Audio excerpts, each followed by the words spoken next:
Good, happy Monday morning, January 13, 2020.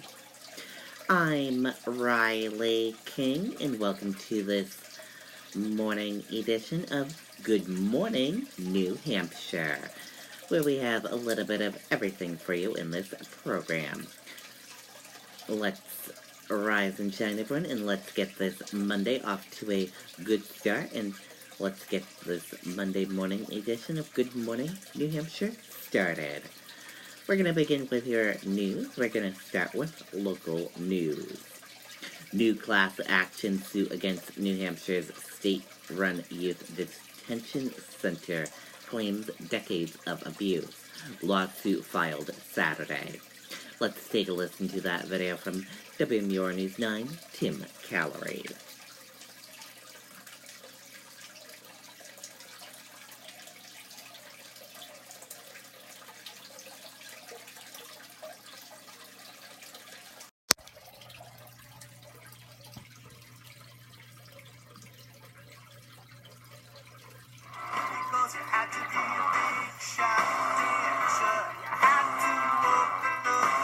The lawsuit filed Saturday comes just months after two former counselors were charged with the alleged sexual assault of a teenage boy at the Sununu Youth Services Center in the late 1990s. That alleged victim, David Meehan, has self-identified himself and is now the lead plaintiff in this new lawsuit. He joins 35 other people who claim they were physically, sexually, and emotionally abused at the center between 1982 and 2014. These are boys and girls that were taken into state custody and then beaten, raped, and tortured by the very state employees whose job it was to protect them. Riley says all were between the ages of 11 and 17 at the time of the alleged abuse, and that their perpetrators were both men and women. He says the alleged abuse happened both on and off the property. When staff members would take people off campus, take kids off campus, it occurred in basements, it occurred in their rooms. The lawsuit was filed against the state of New Hampshire, the Department of Health and Human Services, along with former and current employees of the center. In a statement to News 9, the Attorney General's office says in July it launched an investigation into the center, specifically looking at the time frame between 1990 and 2000. Adding the investigation into whether additional juveniles were subjected to physical or sexual violence at the Youth Development Center remains active and ongoing. And now, through his attorney, David Meehan says he hopes this lawsuit will help the survivors get the support they need, and it will also encourage other victims to come forward. Live here in Manchester, I'm Tim Callery, WMUR News 9. Okay, and there you go on that video and that report.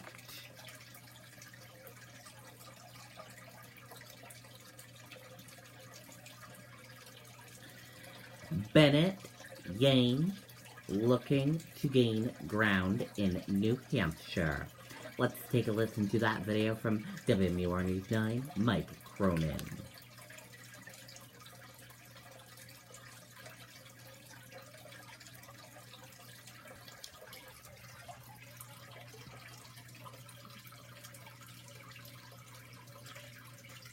This economy is not working for most of us. There is not one county in the United States of America where someone working full-time at the minimum wage can afford a two-bedroom apartment. The biggest problem in our economy is simple. People are not getting paid enough.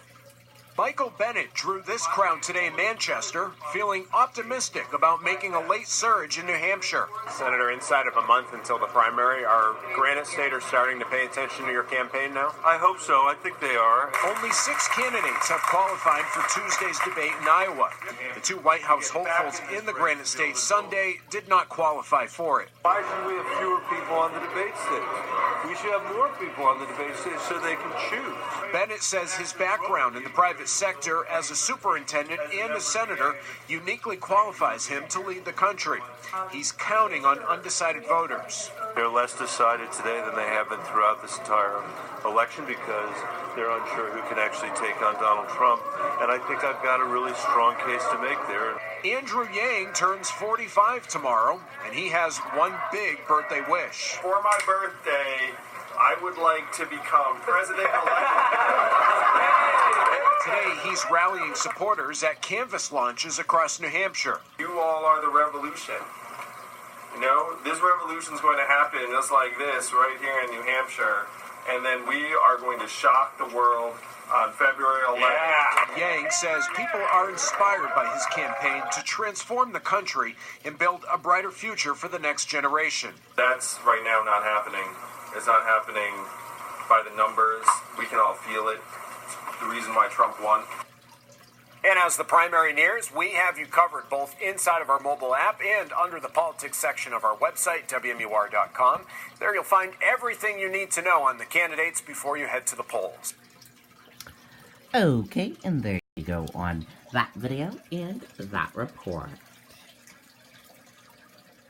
And now let's go into business news. In business news, U.S. futures point to a higher open.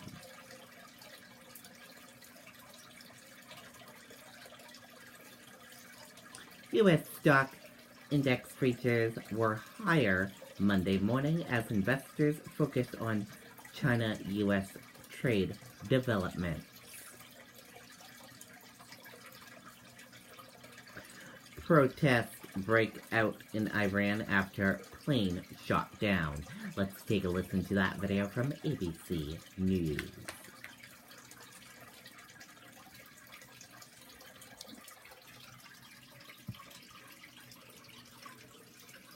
And this is your national news as well, everyone. Developments in Iran. President Trump's own defense secretary appearing to contradict his claim about Iran targeting 4 American embassies under threat of attack, saying he saw no specific evidence Iran was ready to strike. And today, protesters taking to the streets of Tehran, outraged over their country's military shooting down of a Ukrainian passenger jet by mistake. Police turning out in riot gear. Here's ABC's Stephanie Ramos. Tonight, chaos in the streets of Tehran. Iranian security forces in riot gear, cracking down on protesters marching against the regime. Thousands chanting, "Shame on President Rouhani." Protesters hit with tear gas, the tensions quickly rising. Anger erupting after Iran's stunning admission that they mistakenly shot down a Ukrainian passenger jet, killing all 176 on board. The government says they mistook the plane for a missile just hours after they attacked U.S.-backed bases as revenge for the killing of Iran's top general, Qasem Soleimani. In the days after Soleimani was killed, Iranians were united with outrage against the U.S. Now, these protesters seen taking down posters of the slain military leader. And on this street, marchers avoid walking on U.S. and Israeli flags, painted on the pavement just days earlier, so people could step on them in disrespect. Tonight, President Trump tweeting in Farsi in support of the uprising, saying, "Do not kill your protesters." The president still insisting the killing of Soleimani stopped imminent threats, including attacks at U.S. embassies in the region. The president making the case on Fox News. Do they have large-scale attacks planned for other embassies? And if those were planned, why can't we reveal that to the American people? Wouldn't that help your case? I can reveal that I believe it would have been 4 embassies. Could have been a lot of other things, too. Secretary of Defense Mark Esper trying to clarify the president's remarks. Well, the president didn't say there was a tangible, he didn't cite a specific piece of evidence. What he said is he believed. Are you saying there wasn't one? I didn't see one with regard to 4 embassies. What I'm saying is I share the president's view that probably my expectation was they were going to go after our embassies. All right, Stephanie Ramos joins us now live on set. Stephanie, I want to go back to that exchange we just heard from Defense Secretary Mark Esper. On the alleged attacks from Iran, the president said, quote, "I believe it probably would have been 4 embassies." Esper said today he did not see that credible evidence. Exactly. Defense Secretary Esper says he has said he has not seen any credible evidence of an attack on those 4 embassies. He says the president only said that he believes an attack was near. Esper says he agrees with that assessment. All right, Stephanie, thank you for that. Okay, and there you go on that video and that report. Now we're going to switch gears and go into weather and traffic. Let's begin with your weather first. Back to reality. Let's take a listen to that weather video from meteorologist Chris Jervinska.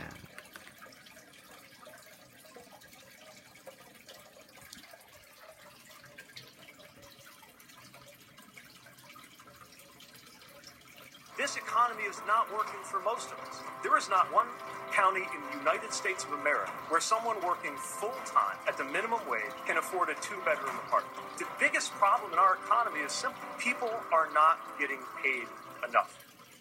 Hi folks, meteorologist Chris Jarzinka here, and just like the top of a big roller coaster, when temperatures are 35 to 40 degrees above normal on a January day, there's one way for them to go, and it's not up. But we did have more record high temperatures. I mean, this is crazy type of weather. And the high in Concord was 65, broke the old record set back in 1885. The Manchester and the Portsmouth records were broken quite handily, both 69 degrees. Both of their records were at 60. Interesting enough, Manchester's was set just a few years ago in 2017. Portsmouth's just a couple years ago in 2018. Winter's getting a little warmer, n'est-ce pas? Meanwhile, we did have a storm system moving on away and a cold front moving through the area, and this cold front is going to make a major change for the overnight hours. We drop all the way. I'm going to sound like a bad pitchman here. We're not going to be in the 70s or the 60s or the 50s or the 40s, not even the 30s. Temperatures actually drop into the 20s and teens overnight. Stop me. Meanwhile, we do have some weather here out to the west. However, most of this is going to actually still arch up north of New Hampshire during the day tomorrow. So it's going to be kind of cloudy, but there really isn't going to be any strong weather systems for a while. We have to go all the way out to the west coast and through the Intermountain West and through the Rockies, the Pacific Northwest. That's where the energy from our next weather maker comes. That comes on Thursday, and that brings us a mix of mainly snow from the Lakes region points on north and mainly snow and rain as you get farther south. And there's really still a bit of uncertainty about how impactful that's going to be. At most, even if it was all snow, it would only be a few inches. Of course, then again, it was near 70 degrees. Meanwhile, we have what we would consider the Pineapple Express coming in from Honolulu, and believe it or not, this is the moisture from a potential snowstorm coming here next Saturday night, and into early on Sunday morning. January is not done by a long shot. So for overnight tonight, yeah, look at these temperatures. I mean, now believe it or not, the average low in Concord is 10. So this is still above normal. But it is going to be like a cold slap to the face. The wind does die off, though, so at least we won't have a biting wind chill to talk about. And it really won't be all that windy for Monday either. But we will have a southeasterly wind, and it's going to scoop up some moisture off the coast. So we are going to have perhaps some flurries or sprinkles right along the shoreline. And in eastern parts of New Hampshire, east of Route 16 and through the Lakes region as well. Otherwise, we'll call it partly sunny skies with temperatures in the 20s and 30s. Now, I know you're saying, my goodness, that's well, I can't do the math, but 30, 35 degrees colder than it was on Sunday. I think that's right. That is still 7 to 10 degrees above the average high. Crazy, crazy weather. All right, now let's talk about the precipitation forecast. Here's what the weather maps look like by the wee hours of Tuesday morning. So again, not too much eventful for the day on Monday. Really not much going on here on Tuesday either, as this storm also tends to arc to the north of us. Comes in during the wee hours of Tuesday night and into Wednesday morning. Maybe a little light flurry activity north, sprinkle activity south. It's that next storm that is coming in after a relatively dry and mild day with temperatures in the 40s on Wednesday that comes in for Wednesday night, but really during Thursday. This particular computer model is the European model. This one is a little more bullish on precipitation. But even if this were to pan out, we're still only talking about a few inches of snow, mainly north of Manchester and Concord through the Lakes region, White Mountains and North Country. Hey, great news for ski country, great news for snowmobilers that we're finally getting back to near normal. That gets on out of here, and when it leaves, oh man, is it going to be cold. Blustery and frigid for Friday with temperatures, believe it or not, actually below normal. Now, that is going to be a shock, no two ways about it. That then sets the stages for that moisture that I was talking about coming in from Hawaii. That eventually makes it here by late on Friday and into Saturday, really late Saturday afternoon into Saturday night. And this one looks like it is going to be cold enough for a wet dumping of snow. No accumulations yet. A lot can change between now and then, but yeah, January is not done with us yet. So here's the forecast. Again, temperature is 35 degrees colder than today, and yet still 5 to 10 degrees above normal for Monday. Tuesday looking bright, uneventful. Temperatures in the upper 30s to near 40. In the 40s with maybe just a morning flurry up in the North Country with that storm kicking north of us on Wednesday. Got a nuisance day coming in for Thursday, as I don't believe that snow and rain is going to amount to much, even if it hits us, but we'll have to keep a close eye on it because it is hitting some moisture near the coastline, and if it develops sooner than we think, it could be a bigger deal. So kind of bookmark that one. There's that ridiculously cold day on Friday, especially considering where we've been. Saturday and Sunday, right now, we'll just put a nuisance alert in here, but this could become much more major as we get closer with highs in the 20s and snow falling in January, well, being January. Thanks very much for clicking on this WMUR Weather on the Web videocast. Okay, and there you go on that weather. Now let's take a look at your traffic, everyone. And here's a look at your traffic this Monday morning for all of you. And as you can see, not a bad ride out there for this Monday morning. Not a lot of delays or issues. We got a few yellow spots across New Hampshire, as you can see, and a few little red spots. Otherwise, traffic's moving very good for this Monday morning. And hopefully it will stay that way. And we're going to switch gears now. Let's go into New Hampshire life. Let's take a look at your other calendar for today. Leadership at Work works by the New Hampshire Furniture Mast Chairman, 8:30 a.m. at New Hampshire Furniture Masters Gallery. Gibson's Book Club Discussion, Cold Comfort Farm, 5:30 p.m. Discover Girl Scouts, 5:30 p.m. at Kelly Library. Bedford Garden Club and UNH Co-op Extension programs, 6 p.m. at the New Hampshire Bedford Public Library. Discover Girl Scouts, 6 p.m. at East Derry Elementary School.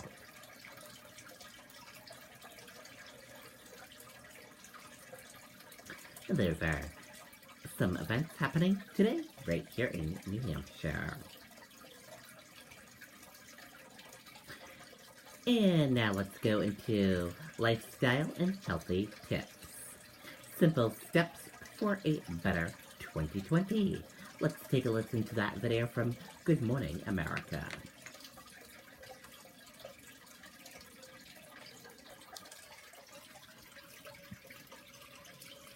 So now some simple steps for a better 2020. As this new year begins, our friend and colleague, Dr. Jen Ashton, has just released a new book called The Self-Care Solution. I'm going to say that again because you want to get it. The Self-Care Solution. There it is in the big screen. This book offers a new challenge every month that any of us can do at home. Jen, good morning. Congratulations on this new book. It's already doing so well. So why did you want to write this? You know, as many of you know, because you're my ABC family, I was coming out of the worst year of my life in 2017. I really wanted to turn the lens on myself and look at the little things that I do or don't do every single day. And I did this year-long experiment, and at the end of the year, I learned so much about myself, but I actually feel that it made me healthier and happier and even look a little better. So it was interesting. Well, you always look Thank great. you. So let's talk about a few of the tips that you tried out. These are just a few of the tips that are in the book. One of them is hydration. Yeah, so I'm like a camel, Dan. I do never drink water. I'm actually 25. I just look 45 because I'm so dehydrated. So I really made it my mission to get my 2.7 liters a day, which is the average for women. And I put 3 bottles in my refrigerator, and the science behind it says that increasing your water intake can boost your metabolism by about 30%. So what should we be aiming for? 2.7 liters a day for women, 3.7 on average for men. Okay. Steps. Well, and you put me to work. Yeah. You told me this week. You know, it's funny. You shouldn't be standing still with. You're right. Right. Just marching in place. You know, it's funny. We ran into each other on the stairwell just in this building yesterday. You were taking steps. I was taking steps. So just I for you. found that I was always running late and I wasn't getting enough steps in, even with these great trackers. So I really made it my mission to just be more accountable, to keep an eye on it. The science behind walking, even a 10-minute brisk walk, can give you as much benefit as a 45-minute kind of more aggressive workout. Wow. Yeah. And finally, laughter. And here's that's Eva. all you. Welcoming you over. These are ridiculous. I know, I had to right? actually turn the little there you go. teeth So over. for me, I feel Sorry. like I should have waited. I feel like I have serious jobs. We live in a serious world. I wanted to get in touch with my inner child and the science behind laughter, you guys, which I learned firsthand by doing this, is that when we laugh, it lowers our adrenaline level. It can give us a major impact to weight gain, diabetes. Listen, nothing says get in touch with your inner child like a rubber chicken, right? Well, Dan actually remembers his grandfather with a rubber chicken. I had a grandfather who's a bit of a jokester, and he traveled everywhere with a rubber chicken. Well, yeah, in the book, I don't want to be a spoiler alert, but I share how the prop I used to bring laughter into my life, and it was actually one of the harder challenges, but I got the most out of it, and sometimes I was seen in public with this said prop. Okay. You have to read the book to find out. And speaking of that, we'd like you all to follow at home with these challenges throughout the year. Post your progress on social media and join the online community as Whit does whatever he's doing right now. I do also want to say that the self-care solution is available right now. You can learn more on the Good Morning America website. Well, hey there, Okay, and there you go. Some good tips there to be healthy. And let's switch gears now. Let's go into entertainment news. In entertainment news, Adam Sandler says it would be funny as hell if he got an Oscar nomination. Exclusive. Let's take a listen to that video from Entertainment Tonight.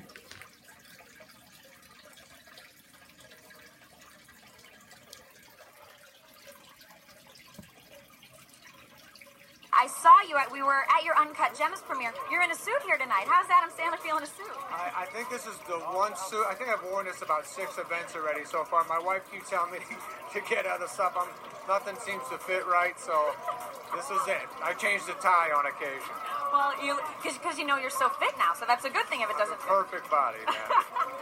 By the way, I gotta tell you, my heart was pretty warm just now. You and your wife just look so happy together. Like, how happy does that woman make you? Well, she makes, when we're doing good, it's the best, and when I'm always happy when my wife's having a good time, and she deals with a lot of me stuff, and she's got to run around with me a lot, and we have a good time doing it, and this is all amazing. And then when we get home, that's when and hang out with the kids and stuff, that feels more normal and it feels right. But getting to go to New York City for a couple of days and have a nice time together, that's guaranteed goodness. You mean it doesn't feel normal for you to be in a suit on a red carpet taking pictures? That's not really your jam? That's not, I've never been great at that, no. Well, congrats on tonight. I mean, so much praise for the movie. I gotta ask you, we're all thinking you're gonna get an Oscar nom. How would that feel for you? It would be funny as hell, man. I don't care. I mean, it's not why you make a movie, and this movie in particular, I knew it was something different, and I was excited to do it, but yeah, I don't want it to be that. If that doesn't happen, I gotta be like, I'm psyched I got to be in this movie, and that would be good too. That stuff, sorry. Any reunions you're looking forward to tonight? Kathy Bates was just here, Waterboy. Well, if I didn't know Kathy was here, I'm gonna go track her down, and don't tell her I play foosball. She doesn't know that. Yeah, and you and Brad Pitt. Can we get a picture of you guys together? You have to work on Pitt yourself. Okay, and there you go. Very awesome there. And all of us here at the Riley King Network hope that Adam Sandler gets an Oscar. Fun fact, if you did not know, he's from New Hampshire. And now let's take a look at those celebrity birthdays for today. And happy birthday to all of these celebrities for today. We hope they all have a wonderful birthday and a wonderful day. And that is it for this edition of Good Morning New Hampshire. Have a great rest of your Monday, everyone. I'll see you back here tomorrow for another edition of Good Morning New Hampshire. Goodbye, everyone.